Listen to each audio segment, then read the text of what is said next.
বহুদিনের ইচ্ছা পূরণ। 22 বছর অপেক্ষার পর অবশেষে আজ চ্যাম্পিয়ন ইস্ট বেঙ্গল।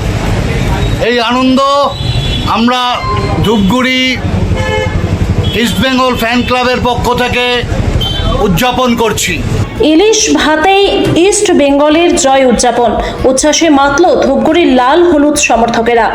দীর্ঘ 22 বছরের অপেক্ষার অবসান, অবশেষে জাতীয় স্তরে আবারও সেরার মুকুট জিতল east Bengal FC. ISL champion হওয়ার আনন্দে রাজ্য জুড়ে যখন উৎসবের আবহ, তখন ধূপগুড়িতেও অভিনবভাবে জয় উদযাপন করলেন লাল হলুদ সমর্থকেরা। ধূপগুড়ির লাল হলুদ ব্রিগেড ফ্যান ক্লাবের উদ্যোগে আয়োজন করা হয় ইলিশ মাছ এবং ভাতের ভোজ। কারণ বাঙালির ফুটবল আবেগে ইলিশ আর ইস্ট বেঙ্গল যেন একে অপরের সঙ্গে ওতপ্রোতভাবে জড়িয়ে রয়েছে। তাই প্রিয় দলের ঐতিহাসিক জয়কে স্মরণীয় করে রাখতে সমর্থকেরা ইলিশ উৎসবেই মেতে ওঠেন।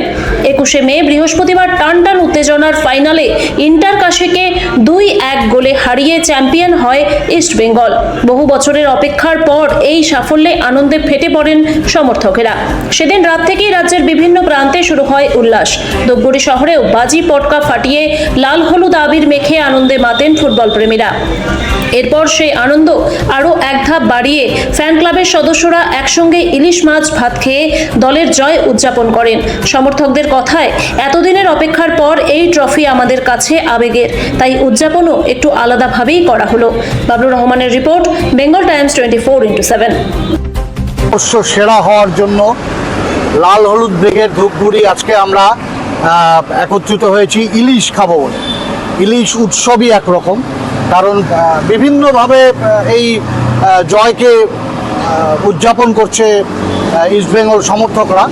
আমরা ধূপগুড়ির যারা, তাদের একটা অংশ আজকে ইলিশ খেয়ে আমাদের এই জয়কে উদযাপন করছি। আমরা যারা এসছি সবাই ইস্টবেঙ্গল ক্লাবের সমর্থক,